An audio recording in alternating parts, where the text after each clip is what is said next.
नमस्कार, grand news network में आप सभी का स्वागत है और बुलेटिन की खास खबरों के साथ मैं हूं आपके साथ सीमा। चलिए अब एक नजर डाल लेते हैं आज के बुलेटिन की खास खबरों की ओर। खबरों का सिलसिला शुरू करें उससे पहले एक नजर आज की सुर्खियों पर।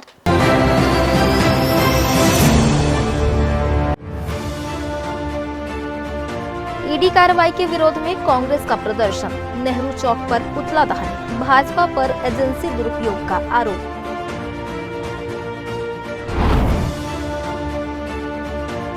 ग्राम पंचायत ढेका में 41 लाख की गड़बड़ी का खुलासा, पूर्व सरपंच पर कड़ी कार्रवाई की मांग।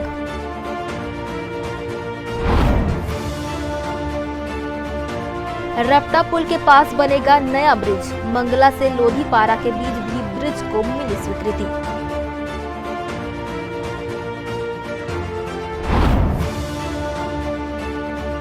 बिलासपुर में 16 जून को शाला प्रवेश उत्सव, 100% उपस्थिति व गुणवत्तापूर्ण शिक्षा पर फोकस।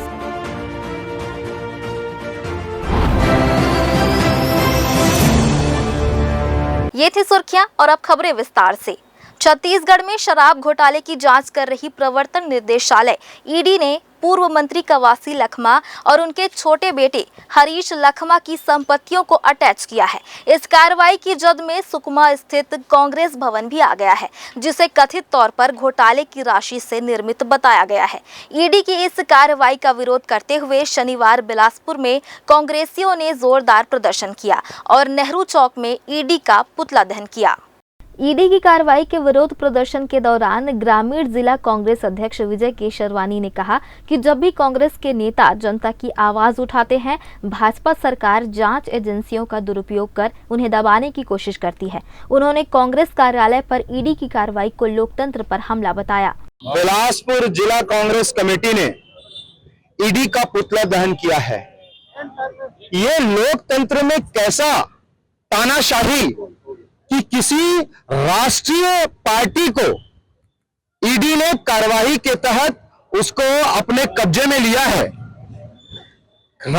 सुकमा में, बस्तर जिले में कांग्रेस का पार्टी कांग्रेस भवन, उसको ईडी ने अपने पोजीशन में लिया है, कार्रवाई की है। इस भारतीय जनता पार्टी के खिलाफ जनता की आवाज को बुलंद करते हैं, तब ईडी छत्तीसगढ़ के नेताओं के ऊपर जो है उनके ऊपर एफआईआर दर्ज करता है और घेराव करता है। कांग्रेस जन आज घेराव कर रहे हैं और इस लोकतंत्र की हत्या जिस तरीके से केंद्र की मोदी की सरकार, भारतीय जनता पार्टी की सरकार ने किया है, उसका एक एक कांग्रेस जन, छत्तीसगढ़ की जनता इसकी निंदा करती है। शहर कांग्रेस अध्यक्ष विजय पांडे ने भाजपा की डबल इंजन सरकार पर हमला बोलते हुए कहा कि इस तरह की कार्रवाई उनके राजनीतिक जीवन में पहली बार देखने को मिली है, जब किसी दल के कार्यालय पर ताला जड़ा गया हो। उन्होंने जांच एजेंसियों के राजनीतिक इस्तेमाल का आरोप लगाया। हम लोगों के जानकारी में ये पहली घटना है, किसी और के जानकारी में होगी दूसरी तीसरी तो नहीं पता, कि किसी राजनीतिक दल के कार्यालय में तालाबंदी कर दिया गया है, उसकी जांच की जा रही है। सुकमा में राजीव भवन का निर्माण हुआ है, उसमें तालाबंदी कर दी गई है। एक आज तक चाहे कांग्रेस हो, भाजपा हो, कम्युनिस्ट पार्टी हो, किसी के दफ्तर में ताला लगाने जैसा घृणित कार्य आज तक नहीं हुआ है। और इस तरह का जो भारतीय जनता पार्टी की सरकार काम कर रही है, इसके विरोध में हम सब कांग्रेस के लोग आज पुतला दहन किए हैं। जिस प्रकार से भारतीय जनता पार्टी की सरकार के इशारे पर देश की संस्था ईडी के द्वारा जो कार्रवाई की गई है, बस्तर क्षेत्र में जो सुकमा में कांग्रेस भवन को अटैच किया गया है, उसके विरोध में हम सब कांग्रेस जन जिला कांग्रेस कमेटी के नेतृत्व में ईडी का और भाजपा सरकार का जो पुतला दहन करने आए हैं। ईडी का निष्पक्ष स्वतंत्र संस्था है, उसको स्वतंत्र रूप से काम करना चाहिए। ब्लॉक कांग्रेस अध्यक्ष विनोद साहू ने भी ईडी की कार्रवाई पर सवाल खड़े करते हुए कहा कि एजेंसियों का काम निष्पक्ष जांच करना है। किसी व्यक्ति की व्यक्तिगत संपत्ति को सीज करना समझ में आता है, लेकिन किसी राजनीतिक पार्टी के कार्यालय को निशाना बनाना ठीक नहीं है। ग्रैंड न्यूज के लिए कैमरामैन गोलू कश्यप के साथ पिंटू दुबे की रिपोर्ट। संभाग आयुक्त सुनील जैन ने महिला एवं बाल विकास की योजनाओं की गहन समीक्षा करते हुए कुपोषण उन्मूलन और महिला सशक्तिकरण को सर्वोच्च प्राथमिकता देने के निर्देश दिए हैं। उन्होंने बच्चों, गर्भवती एवं धात्री महिलाओं को समयबद्ध गुणवत्तापूर्ण पोषण उपलब्ध कराने, आंगनबाड़ी केंद्रों की साफ सफाई, बच्चों की प्री स्कूल शिक्षा और पोषण ट्रैकर ऐप के 100% उपयोग पर विशेष जोर दिया। गंभीर व मध्यम कुपोषित बच्चों को एनआरसी भेजने और सारंगगढ़, बिलाईगढ़ व गौरेला पेंड्रा मरवाही में अतिरिक्त एनआरसी खोलने के निर्देश दिए। रिक्त पदों पर शीघ्र भर्ती व निर्माण कार्यों को प्राथमिकता से पूर्ण करने को कहा। महतारी वंदन योजना, पीएम मातृ वंदना, सुकन्या समृद्धि, नोनी सुरक्षा, कन्या विवाह सहित अन्य योजनाओं की भी समीक्षा कर आवश्यक निर्देश दिए गए। बैठक में सभी जिलों के अधिकारी उपस्थित रहे।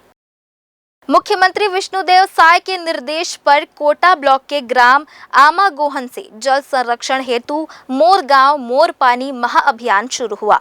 कलेक्टर संजय अग्रवाल के मार्गदर्शन में भूजल रिचार्ज की आधुनिक इंजेक्शन वेल तकनीक अपनाई जा रही है, जिससे वर्षा जल सीधे भूजल स्तर तक पहुंचाया जाता है। आमागोहन व सोनपुरी सहित कई स्थानों पर सूखे तालाब, डबरियों व पार्कोलेशन टैंक में यह कार्य जारी है। जन भागीदारी से अभियान जन आंदोलन बन चुका है। मनरेगा व NRLM दल जन जागरूकता फैला रहे हैं। अब तक 54 बोरी बंधान के कार्य पूरे हुए हैं। कम जल उपयोग वाली फसलों को बढ़ावा दिया जा रहा है। निष्क्रिय बोरवेल पुनर्जीवन हेतु 159 स्थान चिन्हित कर सैंड फिल्टर तकनीक का उपयोग हो रहा है। जून में 6000 प्रतिभागियों का प्रशिक्षण हुआ। इससे जल संरक्षण हेतु जागरूकता बढ़ रही है।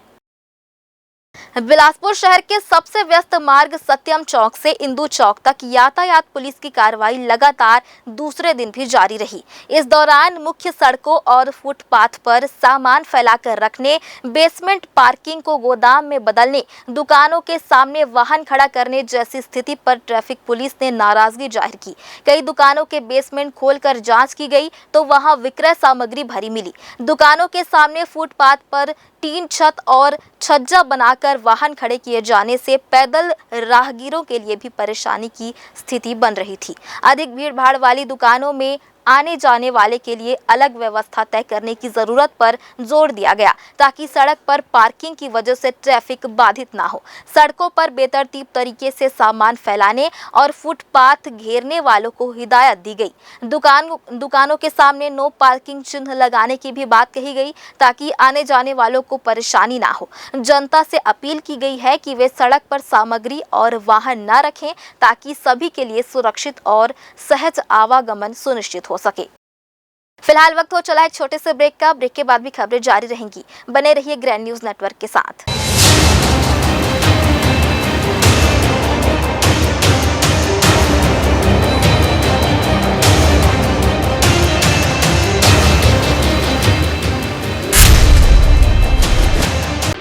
जया प्राइवेट ITI NCVT से मान्यता प्राप्त एंड ISO सर्टिफाइड 10वीं पास विद्यार्थियों के लिए 2 year electrician course, COPA 1 year course, computer operating and programming assistant course, best classroom facility, admissions open. Jaya private ITI, riverview colony, Koni, Bilaspur, Chhattisgarh. Break के बाद आप सभी का स्वागत है। बिलासपुर जिले के बिल्हा विकास खंड अंतर्गत आने वाले ग्राम पंचायत ढेका में 41 लाख रुपए की गड़बड़ी का मामला सामने आया है। दरअसल पंचायत सचिव के DSC के पासवर्ड, मोबाइल नंबर और ईमेल ID को सुनियोजित तरीके से बदलकर पूर्व सरपंच दिनेश कुमार मौर्य का मोबाइल नंबर और ईमेल ID जनरेट करा दिया गया। ग्राम स्वराज पोर्टल से 8 माह के भीतर विभिन्न निर्माण कार्यों और भुगतान में लाखों रुपए खर्च कर दिए गए और सचिव को इसकी कानो कान भनक तक नहीं लगी। नई पंचायत के गठन के बाद जब उन्हें दस्तावेज सौंपा गया तो सचिव को इसके बारे में पता चला। उन्होंने इसकी शिकायत कलेक्टर के अलावा जनपद पंचायत CEO बिल्हा से की है। इस संबंध में जिला पंचायत CEO संदीप कुमार अग्रवाल ने कहा कि शिकायत प्राप्त हुई है, जिस पर जांच कर आगे कार्रवाई की जाएगी। हम लोग को न्यूज़ के माध्यम से पता चला है कि ढेका ग्राम पंचायत में लगभग 70 लाख का घोटाला हुआ है। और हम भी पिछले पंचायत में पंच थे, लेकिन हमको इस चीज़ का पैसे का कोई जानकारी नहीं है, और पूछते थे ना तो मीटिंग करता था, ना किसी चीज़ का हिसाब किताब देता था, और न्यूज़ के माध्यम से हमको पता चला है। तो ये इतना बड़ा राशि का वो गमन किया है, तो उसके ऊपर शासन प्रशासन को कार्रवाई, कड़ी से कड़ी कार्रवाई करना चाहिए। न्यूज़पेपर से पता चली कि ग्राम पंचायत ढेका में 41 लाख का घोटाला हुआ सब पूर्व सरपंच की ओर से। तो इसका निष्पक्ष जांच होना चाहिए, और इस राशि का अगर गलत पाया जाता है तो उनसे वसूली करके पूर्व सरपंच को यह राशि आवंटित होना चाहिए, जिससे हमारा जो ग्राम पंचायत ढेका 5 साल पीछे पिछड़ चुका है वो कम से कम बराबर हो सके। इसमें एक शिकायत प्राप्त हुई है कि पूर्व सरपंच के द्वारा ग्राम पंचायत ढेका में नियम विरुद्ध आचरण किया गया है, और उसकी शिकायत प्राप्त हुई। टीम बनाई गई है जांच करने के लिए, और टीम बना के जांच की जाएगी इसकी। सचिव सचिन कौशिक ने अपनी शिकायत में बताया कि ग्राम ढेका में रहने वाले भानु विश्वकर्मा ग्राम पंचायत धूमा के सचिव हैं, साथ ही पूर्व सरपंच दिनेश कुमार कौशिक के मित्र हैं। पूर्व सरपंच की ओर से जिस फर्म विश्वकर्मा ट्रेडर्स से लाखों रुपए की खरीदी और भुगतान किया गया है, वह भानु विश्वकर्मा से जुड़ा हुआ बताया जा रहा है। पूर्व सरपंच की ओर से पंचायत निधि का 28,70,000 रुपए खर्च किया गया है। पंचायत सचिव सचिन कौशिक ने जब सरपंच से इसके बिल व वाउचर के संबंध में जानकारी मांगी तो उन्होंने देने से इनकार कर दिया। इसी तरह IDBI एक्सिस बैंक के पंचायत खातों में 16,17,738 रुपए बिना सचिव के हस्ताक्षर से निकाले गए थे। मामले में बिल्हा के CEO SS पोयाम ने ग्राम पंचायत ढेका में पंचायत सचिव का फर्जी हस्ताक्षर से ID पासवर्ड बदलकर 70 लाख रुपए निकालने के मामले में टीम बनाकर जांच करने के बाद कार्रवाई करने की बात कही है। ग्रैंड न्यूज के लिए कैमरामैन अमर ध्रुव के साथ भारतेंदु कौशिक की रिपोर्ट। बिलासपुर शहर और इसके निगम क्षेत्र की 18 पंचायतें इन दिनों मच्छरों के आतंक से जूझ रही है। लाखों रुपए खर्च करने के बावजूद नालों की सफाई नहीं हो रही, जिससे मच्छरों की पैदावार बढ़ गई है। नगर निगम ने फॉगिंग और लार्वा नियंत्रण के नाम पर 3 साल में करीब 4.86 करोड़ रुपए पेट्रोल डीजल में झोंक दिए, लेकिन शहरवासी अब भी राहत से दूर हैं। ग्रैंड न्यूज की टीम ने जब हालात का जायजा लिया तो नालियां बजबजाती मिली और लोगों ने शिकायत की कि फॉगिंग मशीनें कई दिनों तक नहीं आती। जनवरी 2021 से दिसंबर 2023 तक नगर निगम ने फॉगिंग के लिए 1,58,126 लीटर पेट्रोल और 3,20,842 लीटर डीजल खर्च किए। इनमें पेट्रोल पर करीब 1.59 करोड़ और डीजल पर 3.27 करोड़ रुपए फूंक दिए गए। बावजूद इसके शहर के स्लम एरिया और आउटर वार्ड आज भी मच्छरों के प्रकोप में है। कोटा क्षेत्र में मलेरिया से हुई 4 मौतों ने निगम की लापरवाही उजागर कर दी है। हालांकि नए कमिश्नर के आने के बाद अब फॉगिंग रोज की जा रही है, लेकिन मशीनों की संख्या सीमित होने से समस्या जस की तस बनी हुई है। देखिए, प्रत्येक जोन में हमने रोस्टर बनाकर प्रत्येक वार्डों में फॉगिंग की व्यवस्था कराए हैं, और सभी जोनों में 2-2 मशीन दिए हैं, उसके माध्यम से फॉगिंग का कार्य हो रहा है। इसके साथ ही साथ में हम एक और लार्वा हिट और फॉगिंग का जो छिड़काव करने के उद्देश्य से एक UI जारी किए हैं टेंडर, जिसमें हम थर्ड पार्टी एजेंसी के माध्यम से उसको आने वाले समय में और व्यवस्थित तरीके से कैसे हो, और उस दिशा में हमने निविदा आमंत्रित किया है। जल्द ही निविदा एक हफ्ते के अंदर निविदा हमको प्राप्त हो जाएगा, और फिर ये थर्ड पार्टी एजेंसी के माध्यम से एक व्यवस्थित तरीके से जो फॉगिंग और लार्वा हिट पे छिड़काव है वो प्रारंभ किया जाएगा। देखिए, प्रतिदिन जो डीजल और पेट्रोल लगता है फॉगिंग में, और साथ ही साथ जो दवाई का खर्च है वो लगता है, तो ओवरऑल टोटल देखेंगे तो वो साल भर का हमारा जो एक्सपेंडिचर है वो 1.5 करोड़ के आसपास लगभग आता है।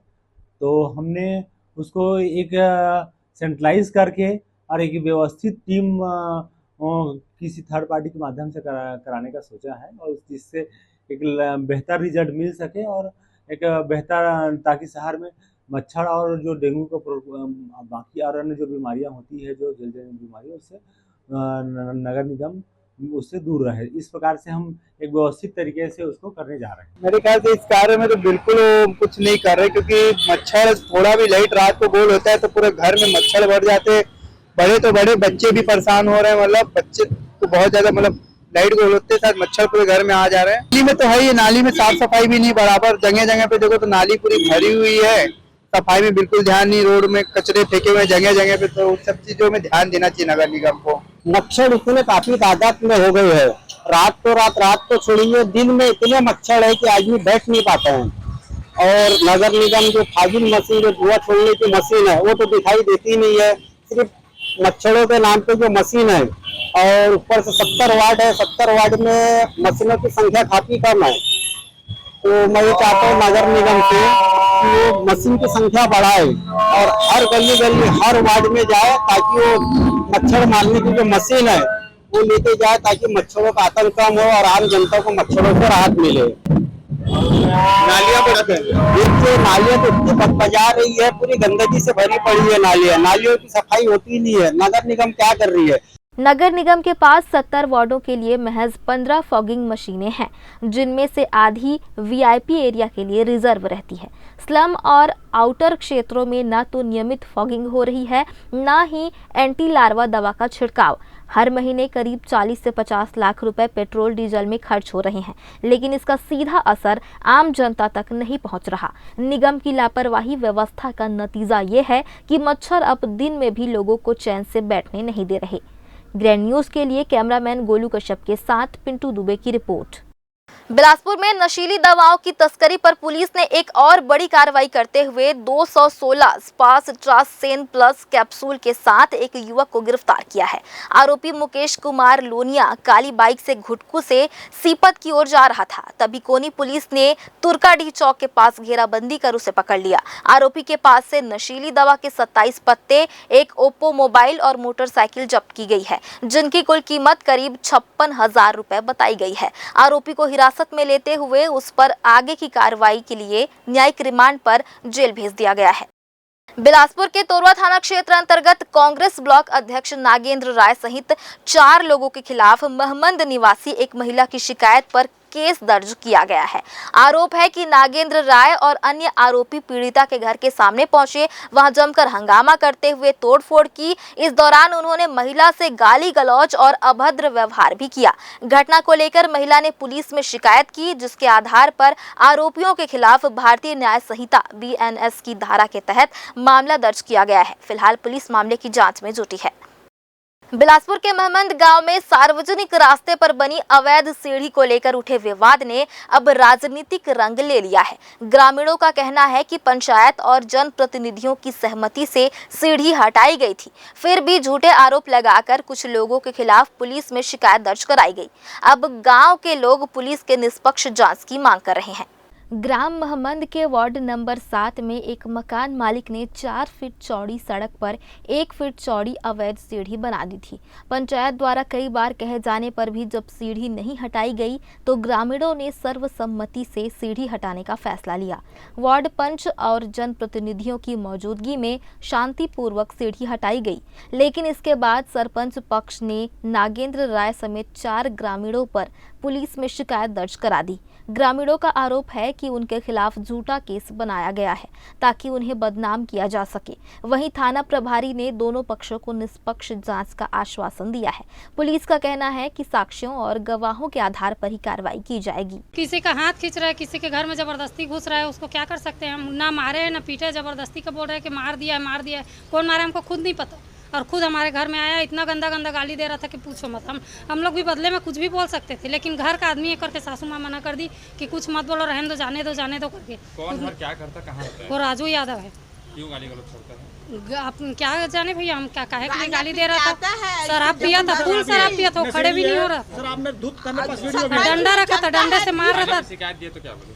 थाने में शिकायत दिए थे सर, लिखित में लिए थे, और हम लोगों का FIR तो नहीं करे थे, उन लोगों का भी नहीं किए थे। अभी आकर के कल उन लोगों को FIR करवाए तो उन लोगों का कर दिया FIR। सरपंच और उनके प्रतिनिधियों द्वारा जो शिकायत करने आए थे, उसी के इसमें हम लोग यहाँ ना हमारे जो नेता हैं, हमारे जो आदरणीय श्री नागेंद्र राय जी के विरोध में जो कार्यवाही के लिए आए थे, उसका हम लोग दूसरा मतलब पक्ष सामने रखने आए हैं कि क्या सच्चाई है। अवगत कराने आए थाने को। टीआई सर बोले कि हम लोग निष्पक्ष होकर इसकी जांच करेंगे, वहाँ मौका स्थिति में जाके मोहल्ले वासी से पूछताछ करने के बाद ही कार्रवाई करेंगे। ये हमको आश्वासन मिला गया है और वो ये वास्तविकता में सत्य है। श्री नागेंद्र राज द्वारा वहाँ कोई किसी को गाली गलौज, किसी को किसी प्रकार का अभद्र व्यवहार नहीं किया गया था, क्योंकि भूतपूर्व में वो वहाँ के पंच थे, उप सरपंच थे, तो उन्हीं के कार्यकाल में रोड बना हुआ था। तो उस समय सीढ़ी की कोई स्थिति नहीं थी। रोड बनने के बाद जब सीढ़ी बना है तो उनको तोड़ने के लिए सरपंच महोदय को 3-4 बार वार्डवासी लोग विज्ञापन दिए थे। विज्ञापन में कार्रवाई करने के वो लोग आश्वासन दिए थे, गए भी थे कि सीढ़ी तोड़ देना है करके, लेकिन 2-3 बार ऐसा हुआ मोहल्ले वासियों को ना आने जाने में दिक्कत हो रहा था। इसलिए वार्ड के पंच के द्वारा मिल के सभी मोहल्ले वासियों द्वारा उसको सीढ़ी को तोड़ा गया है। इसमें श्री नागेंद्र राज जी का कोई हाथ नहीं है। वो एक प्रतिनिधि के नाते वहाँ गए थे, क्योंकि उनको बताना था कि भैया जब हम लोग रोड बनाए थे वहाँ सीढ़ी नहीं था। ये बस उनके सामने में ये बात रखना था। कल थाना तोरवा के मोहम्मद से कुछ ग्रामीण सीढ़ी तोड़ने के विवाद को लेकर के थाना आए हुए थे कि एक पक्ष ने उनके साथ गाली गलौज कर मारपीट कर सीढ़ी तोड़ दी है, जिस पर थाना तोरवा में अपराध दर्ज किया गया था। आज उसी मामले को लेकर के गांव का एक दूसरा पक्ष भी थाना आया हुआ था। उनकी ये मांग थी कि इस मामले में निष्पक्ष जांच हो। उनके द्वारा ज्ञापन सौंपा गया है, ज्ञापन ले लिया गया है और ये आश्वासन दिया गया है कि हम मौके पर जा कर के निष्पक्ष जांच करेंगे और जांच पर ही जो उचित होगा वो कार्रवाई। घटना के बाद ग्रामीण भी थाने पहुंचे और अपनी ओर से ज्ञापन सौंपते हुए निष्पक्ष जांच की मांग की। उनका कहना है कि मौके की वीडियो रिकॉर्डिंग मौजूद है, जिससे सच्चाई सामने लाई जा सकती है। अब पूरे गांव की निगाहें इस बात पर टिकी है कि क्या सच में निर्दोषों को न्याय मिलेगा और झूठे आरोपों का खुलासा होगा। ग्रैंड न्यूज के लिए कैमरामैन गोलू कश्यप के साथ पिंटू दुबे की रिपोर्ट। एक बार फिर से वक्त हो चला है एक छोटे से ब्रेक का। ब्रेक के बाद भी खबरें जारी रहेंगी। बने रहिए ग्रैंड न्यूज नेटवर्क के साथ।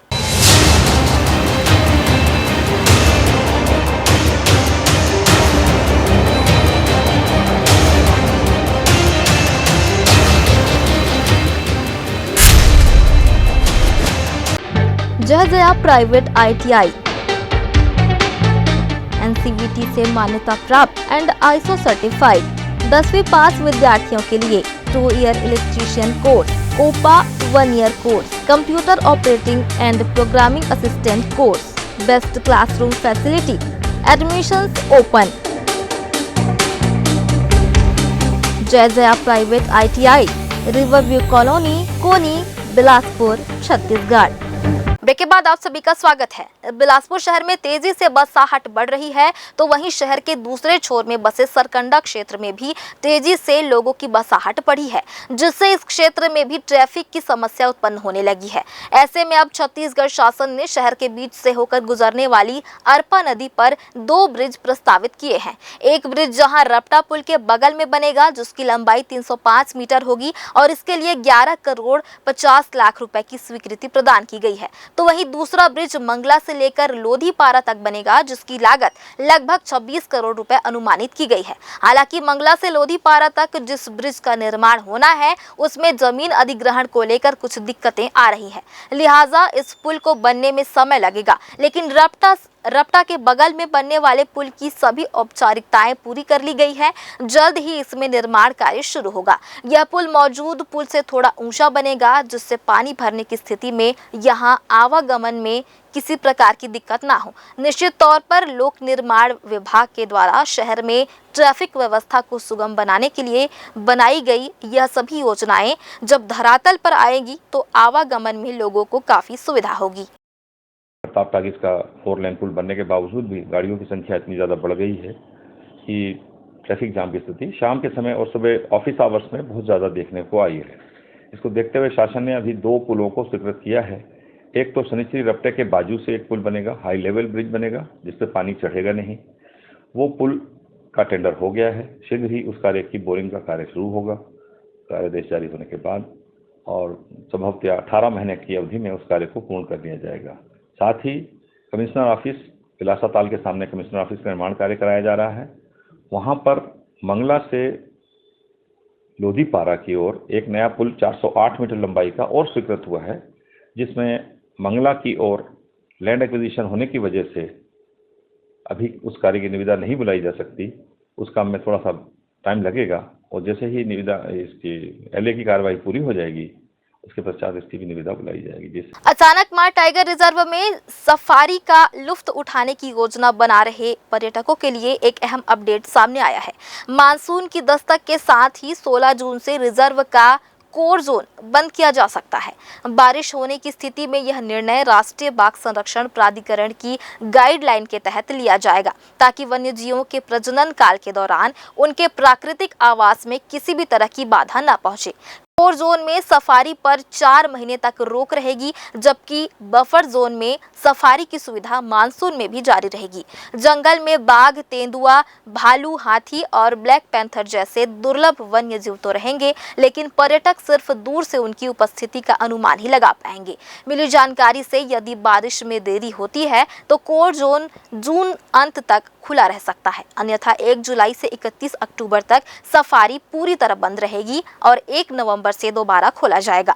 वर्तमान में रिजर्व में 6 सीटर, 9 सीटर और मिनी बस समेत कुल 10 वाहनों की सफारी सेवा संचालित हो रही है। विश्व रक्तदान दिवस के अवसर पर शनिवार को मुख्य डाकघर में जिला अस्पताल के सहयोग से स्वैच्छिक रक्तदान शिविर का आयोजन किया गया। इस अवसर पर डाक कर्मियों ने बढ़ चढ़कर भाग लेते हुए मानवता की मिसाल पेश की। शिविर में लगभग 20 यूनिट रक्त संग्रहित किया गया, जो जरूरतमंद मरीजों के जीवन को बचाने में सहायक सिद्ध होगा। जिला अस्पताल के डॉक्टरों और तकनीकी स्टाफ ने रक्त संग्रहण में सक्रिय सहयोग दिया। डॉक्टर अनुभव वर्मा के नेतृत्व में चंद्र कंवर, हिना साहू, BL देवांगन और मोनिका ने तकनीकी सहायता प्रदान की। सुनीता द्विवेदी स्टाफ ने कहा कि मुख्य डाकघर रक्तदान करने से न केवल दूसरों की जान बचती है, बल्कि रक्तदाता भी खुद को ऊर्जावान महसूस करता है। अतिथियों ने सभी रक्तदाताओं को शुभकामनाएं देते हुए कहा कि उनका यह योगदान कई जिंदगियों के लिए जीवनदायी साबित होगा। विश्व रक्तदान दिवस के खास अवसर पर हमारे संभागीय मुखिया विनय प्रसाद जी के द्वारा ये सराहनीय कार्य किया जा रहा है। आज प्रधान डाकघर में शिविर का आयोजन किया गया है रक्तदान का, और यहाँ पर हमारे बीच में जिला अस्पताल से पूरी टीम मौजूद है। डॉक्टर अनुभव वर्मा के नेतृत्व में सभी आए हुए हैं और हम सभी डाक विभाग के कर्मचारियों को इस खास अवसर पर समाज के प्रति, देश के प्रति अपने कर्तव्य पालन का ये अवसर मिला हुआ है। हम सौभाग्यशाली हैं कि आज सभी रक्तदान कर रहे हैं और हमारे सारे एम्प्लॉइज़ और सारे ऑफिसर्स मिल करके इस खास अवसर पर बढ़ चढ़कर हिस्सा ले रहे हैं। मैंने पहली बार रक्तदान किया, जो बहुत अच्छा लग रहा है। अगर आपको भी मौका मिले तो इसमें ज़रूर शामिल होके बाकी लोगों को मोटिवेशन कीजिए। रक्तदान में क्या बोलना चाहिए आगे? रक्त आज की डेट में बहुत इम्पॉर्टेंट है। एक्सीडेंट हो रहे हैं, हम देख रहे हैं, फैमिली में भी इश्यूज़ हो रहे हैं, तो कहीं ना कहीं हमें ब्लड की ज़रूरत पड़ती है। अगर हम नॉर्मल हैं, स्वस्थ हैं, तो हमें ब्लड ज़रूर देना चाहिए। POSH अधिनियम 2013 भारत सरकार द्वारा कार्यस्थल पर महिलाओं के यौन उत्पीड़न को रोकने के लिए बनाया गया एक कानून है। यह अधिनियम नियोक्ता को यह सुनिश्चित करने के लिए बाध्य करता है कि उनके कार्यस्थल सुरक्षित हैं और यौन उत्पीड़न की घटनाओं को रोकने के लिए उपाय किए गए हैं, जिस पर आज सिम्स बिलासपुर में 1 दिवसीय यौन उत्पीड़न रोकथाम, निषेध और निवारण अधिनियम 2013 पर 1 दिवसीय कार्यशाला सिम्स के बायोकेमिस्ट्री लेक्चर हॉल में संपन्न हुई। मुख्य अतिथि डॉक्टर रमनेश मूर्ति, अधिष्ठाता सिम्स, विशिष्ट अतिथि डॉक्टर लखन सिंह, चिकित्सा अधीक्षक के साथ ही समिति एवं सभी महाविद्यालय की छात्राएं एवं कर्मचारी गण उपस्थित रहे। कार्यक्रम में पहुंची अतिथि अधिवक्ता रीता राजगीर ने अधिनियम की पृष्ठभूमि, विशाखा, गाइडलाइन, इसके उद्देश्य, कार्यस्थल को महिलाओं के लिए सुरक्षित बनाने के संबंध में जानकारी प्रदान की। अध्यक्ष डॉक्टर आरती पांडे ने विषय विवरण, लाभार्थी कर्मचारियों के प्रकार जैसे महिला कर्मचारी, कार्यस्थल का अर्थ, कार्यालय, फैक्ट्री, स्कूल, अस्पताल, NGO, वाहन में सफर, वर्क फ्रॉम होम आदि के विषय में अपना वक्तव्य रखा। यह अधिनियम भारत में महिलाओं को कार्यस्थल पर यौन उत्पीड़न से सुरक्षा प्रदान करने के उद्देश्य से बनाया गया है। एक बार फिर से रुकेंगे एक ब्रेक के लिए। ब्रेक के बाद भी खबरें जारी रहेंगी। बने रहिए ग्रैंड न्यूज नेटवर्क के साथ।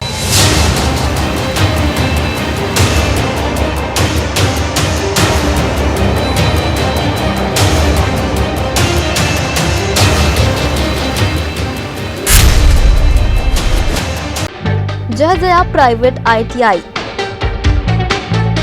NCVT से मान्यता प्राप्त एंड ISO सर्टिफाइड 10वीं पास विद्यार्थियों के लिए 2-year electrician course, COPA 1-year course, computer operating and programming assistant course, best classroom facility. Admissions open. जय Jaya private ITI, riverview colony, Koni, Bilaspur, Chhattisgarh. Break के बाद आप सभी का स्वागत है। जिले में शिक्षा की गुणवत्ता बढ़ाने, शाला प्रवेश उत्सव को सफल बनाने और मिशन 90+ के लक्ष्यों को प्राप्त करने के उद्देश्य से कलेक्टर संजय अग्रवाल ने शनिवार को जल संसाधन के प्रार्थना सभा कक्ष में समीक्षा बैठक ली। बैठक में जिला पंचायत CEO, जिला शिक्षा अधिकारी, विकासखंड शिक्षा अधिकारी, संकुल प्राचार्य सहित अन्य संबंधित अधिकारी उपस्थित रहे। बिलासपुर जिले के सभी हाई व हायर सेकेंडरी स्कूलों के प्राचार्यों की मौजूदगी में कलेक्टर संजय अग्रवाल की अध्यक्षता में समीक्षा बैठक आयोजित की गई। बैठक के दौरान कलेक्टर ने कहा कि शाला प्रवेश उत्सव स्कूलों में बच्चों के भविष्य की नींव रखने का एक सशक्त अवसर है। कलेक्टर ने निर्देश दिए कि शाला प्रवेश उत्सव के दौरान स्कूल परिसर, भोजन कक्ष, शौचालय की विशेष साफ सफाई की जाए। उन्होंने कहा कि बच्चों को आकर्षित करने के लिए विद्यालयों को स्वच्छ, सुंदर और सकारात्मक वातावरण युक्त बनाया जाए। उन्होंने कहा कि केवल पढ़ाना ही नहीं बल्कि बच्चों के समग्र विकास पर ध्यान देना आवश्यक है। इसके लिए नवाचार और रचनात्मक शैक्षणिक गतिविधियों को अपनाया जाना चाहिए। उन्होंने शिक्षकों से कहा कि शिक्षक हमेशा नियम से रहें, क्योंकि शिक्षकों को देखकर ही बच्चे सीखते हैं।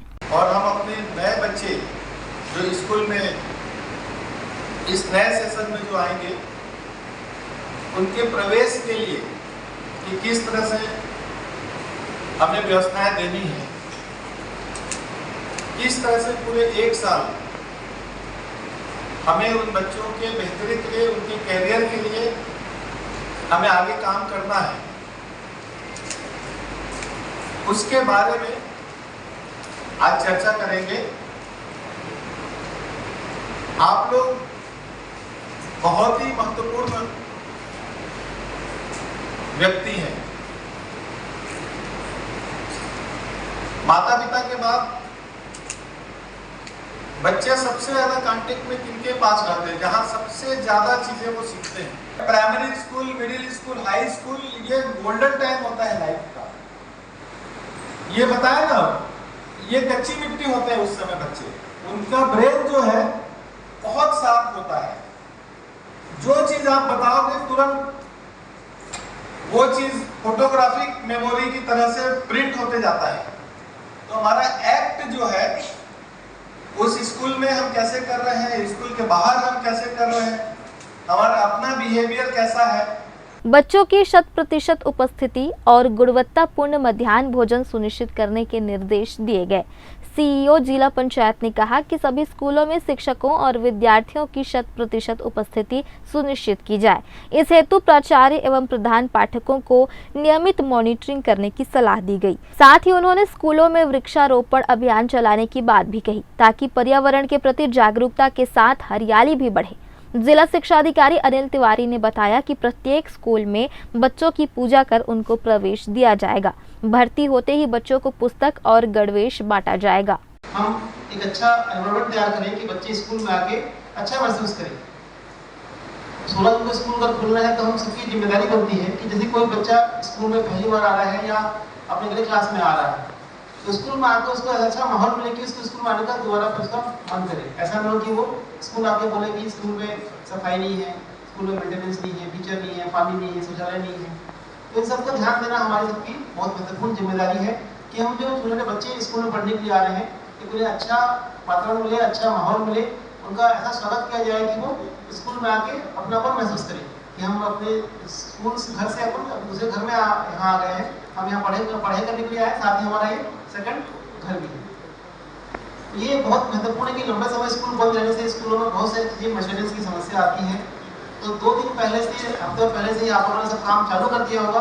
फिर भी सोमवार से स्कूल का खुलना है, तो आप लोग सभी से आग्रह है ये कि आप सभी अपने स्कूलों का जो आवश्यक तैयारियां हैं वो सब सुनिश्चित करें। आपके स्कूल में टीचर्स हैं, बच्चे हैं, वहाँ लोकल स्थानीय गार्जियन भी रहते हैं, उन सबको सम्मिलित करते हुए हर पौधे की जिम्मेदारी हर किसी को लेनी चाहिए कि जो पौधा आपने अपने स्कूल प्रांगण में लगाया है वो पौधा कम से कम सर्वाइव करे। और बच्चों को ये मोटिवेट किया जाए कि बच्चे अपना खुद के नाम से, अपने पेरेंट्स के नाम से पौधा लगाएं और उसको ओनरशिप लें।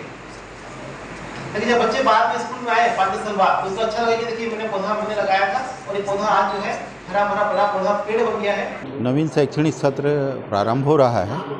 16 जून को हमारा विद्यालय जिले में खुल रहा है। इसके लिए कलेक्टर महोदय के निर्देश पर आज जिले के सभी प्राचार्यों की बैठक के साथ साथ स्कूल शिक्षा विभाग में जितने भी विभाग हैं उसके अधिकारियों को यहाँ पर बुला करके शाला प्रवेश उत्सव के संबंध में कलेक्टर महोदय ने मार्गदर्शन दिया है और लगभग 1.5 घंटे उन्होंने विद्यालय के प्राचार्यों से चर्चा की है, विकासखंड शिक्षा अधिकारियों से चर्चा की है और सभी अधिकारियों को निर्देशित किया है कि बिलासपुर जिले का परीक्षा परिणाम अच्छा होना चाहिए और इसके लिए आप सबके तरफ से सुझाव चाहिए और सुझाव में हम अमल करने की जवाबदारी है। कुल मिलाकर के स्कूल शिक्षा विभाग का उत्तरदायित्व है कि बच्चों का हित हो और बच्चों के हित में काम करते हुए हम अपने विद्यालय एक बच्चे के पालक हमारे प्रति बहुत विश्वसनीय हो, विश्वास जागे और अंततः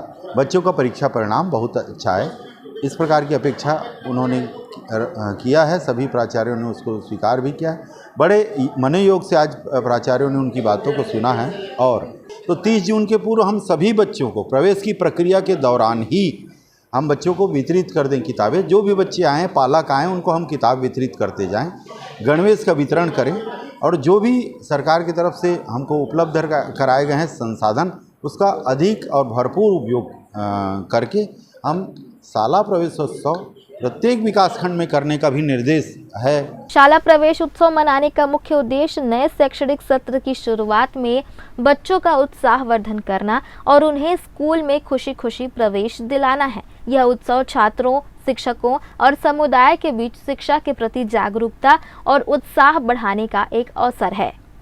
ग्रैंड न्यूज़ के लिए कैमरामैन अमर ध्रुव के साथ भारतेंदु कौशिक की रिपोर्ट। भीषण उमस भरी गर्मी और कोरोना के बढ़ते संक्रमण के बीच 16 जून से स्कूल खोलने के आदेश को लेकर अभिभावकों में चिंता का माहौल है। सर्व स्कूल अभिभावक संघ के अध्यक्ष ने इसे शिक्षा विभाग के सिंडिकेट की साजिश बताते हुए स्कूलों को कम से कम 15 दिन और बंद रखने की मांग की है। उनका कहना है कि स्कूल प्रबंधन फीस वसूली के लिए जल्दबाजी में स्कूल खोलना चाहता है, जिससे अभिभावकों को आर्थिक और मानसिक दोनों तरह की परेशानियों का सामना करना पड़ेगा। संघ अध्यक्ष ने चेतावनी दी है कि इस निर्णय से बच्चों की सेहत पर गंभीर असर पड़ सकता है। भीषण गर्मी, परिवहन की समस्या और बीमारियों के बढ़ते खतरे को देखते हुए शासन को बच्चों की सुरक्षा को प्राथमिकता देनी चाहिए। उन्होंने यह भी सवाल उठाया कि क्या प्रदेश का स्वास्थ्य महकमा इन परिस्थितियों से निपटने के लिए पूरी तरह तैयार है। फिलहाल शासन की ओर से अभी तक कोई नया आदेश जारी नहीं हुआ है और वर्तमान स्थिति में जिले के सभी स्कूल 16 जून से ही खुलने जा रहे हैं। स्कूल अभी कम से कम 15 दिन नहीं खुलना चाहिए। ऐसा लगता है मानसून देर से आ रहा है और इतनी बेतहासा गर्मी में यदि स्कूल खोल रहे हैं तो इससे पेरेंट्स का बहुत बड़ा नुकसान होगा, उनके बच्चे बीमार पड़ेंगे। इसके पीछे स्कूल वालों की सिर्फ एक ही कहानी रहती है कि 15 दिन पहले वो खोल करके अभिभावकों से अनाप शनाप फीस वसूली के लिए ये स्कूल खोलते हैं। इनमें स्कूल वाले मिले हुए हैं, शिक्षा विभाग मिला हुआ है और सभी जितने भी ट्रांसपोर्ट करते हैं स्कूल में गाड़ी वाले, ये सब लोग 15 दिन से जो 15 दिन गाड़ी चलाएंगे उसका पूरा महीने का फीस वसूली करेंगे और ये एक साजिश के तहत 15 जून को बेतहासा गर्मी पड़ने के बावजूद स्कूल खोलने की प्रक्रिया लागू होगी। यदि ये स्कूल खुलता है, वर्तमान में कोरोना भी पैर पसार रहा है, पूरे शहर में हाहाकार मच जाएगा। नहीं खोलना चाहिए क्योंकि इतनी गर्मी में बच्चे बीमार पड़ेंगे और स्कूलों में जितनी भी स्कूलों में हैं प्राइवेट वगैरह और सरकारियों में मूलभूत सुविधाएं नहीं हैं, पंखे वगैरह जिस तरीके से लगना चाहिए ठंडक नहीं है और उससे बच्चे और कोरोना वगैरह फैल रहा है तो बच्चे बीमार पड़ सकते हैं। तो अभी 15 दिन कम से कम स्कूल ना खोला जाए। बिलासपुर जिले में शिक्षा का अधिकार RTE अधिनियम के तहत जिले के 500 से अधिक निजी स्कूलों में निःशुल्क प्रवेश के लिए हुई लॉटरी प्रक्रिया के बाद अब अभिभावकों को जानकारी के लिए दर दर भटकना पड़ रहा है। लॉटरी तो हो चुकी है लेकिन जिला शिक्षा अधिकारी कार्यालय में चयनित बच्चों की सूची तक चस्पा नहीं की है, न ही कोई हेल्प डेस्क बनाया गया है। इस वजह से चयनित या अस्वीकृत बच्चों के अभिभावकों को यह तक पता नहीं चल पा रहा कि उनके बच्चे का का नाम लॉटरी में आया भी है या नहीं। अभिभावक चॉइस सेंटर व डीईओ कार्यालय के चक्कर काट रहे हैं ताकि उन्हें पता चल जाए कि उनके बच्चे का नाम संबंधित स्कूल में आया है या नहीं। आरटीई के तहत हर वर्ष निजी स्कूलों में 25% सीटों पर गरीब बच्चों को मुफ्त प्रवेश दिया जाता है। डीईओ दफ्तर में कोई जानकारी देने वाला नहीं है। आरटीई से लॉटरी निकलने के बाद डीईओ कार्यालय में ना तो चयनित अभ्यर्थियों की सूची लगाई गई है और ना ही कोई जानकारी देने के लिए कर्मचारी तैनात किया गया है। इस विषय में जिला शिक्षा अधिकारी अनिल तिवारी ने अपनी सफाई देते हुए कहा कि सभी स्कूलों के प्राचार्यों को स्पष्टीकरण किया गया है कि आरटीई मामले को गंभीरता से ले, जिससे बच्चों और अभिभावकों को किसी भी प्रकार की कोई परेशानी ना हो। प्राचार्य हमारे शासकीय स्कूल के नहीं आए थे और अधिकांश प्राइवेट स्कूल के प्राचार्य नहीं आए थे, तो आज मैंने उन्हें स्पष्टीकरण जारी कर दिया है। अपने स्कूल शिक्षा विभाग के शासकीय विद्यालय हैं और साथ ही साथ प्राइवेट स्कूल के विद्यालयों को स्पष्टीकरण जारी किया है कि इस आरटी के मामले को बड़ी गंभीरता से लें और गंभीरता से लेने पर ही हम वास्तविक लाभान्वित बच्चों को लाभ प्रदान कर सकते हैं। जिस चीज़ के लिए हम लोगों की नियुक्ति हुई है शासन से या जिस आधार पर शासन ने मान्यता दी है प्राइवेट स्कूलों को, अगर उसका प्रतिपालन नहीं करेंगे तो उन बच्चों का नुकसान होगा और बच्चों का नुकसान किसी भी स्थिति में क्षम्य नहीं है और अन्यथा की स्थिति में कार्रवाई की जाएगी। कई दिनों से भीषण उमस और गर्मी से जूझ रहे लोगों को शनिवार को बड़ी राहत मिली है। बदलते मौसम ने आखिरकार दस्तक दी है। सुबह से ही आसमान में बादल छाए रहे और हल्की हल्की फुहारों के साथ ठंडी हवाओं ने मौसम को सुहावना बना दिया। शहर से लेकर ग्रामीण इलाकों तक लोग अब गर्मी से राहत की सांस ले रहे हैं। राज्य के कई जिलों में प्री मानसून की पहली बारिश दर्ज की गई है। बारिश के बाद तापमान में भी गिरावट आई है, जिससे मौसम खुशनुमा हो गया है। इस बदलाव से किसानों के चेहरों पर भी खुशी लौट आई है, क्योंकि खेतों में अब हरियाली की उम्मीद जगी है। मौसम विभाग के अनुसार आने वाले दिनों में मानसून सक्रिय हो सकता है। हालांकि चिकित्सकों ने इस बदलते मौसम में सतर्कता बरतने की सलाह दी है। सर्दी, खांसी, बुखार और वायरल संक्रमण के मामले बढ़ सकते हैं। बच्चों और बुजुर्गों का विशेष ध्यान रखने की जरूरत है। आज के मेरे इस बुलेटिन में बस इतना ही। आगे आपको लेकर चलते हैं हमारे स्पेशल प्रोग्राम सफर सेहत का में। मुझे दीजिए इजाजत। नमस्कार।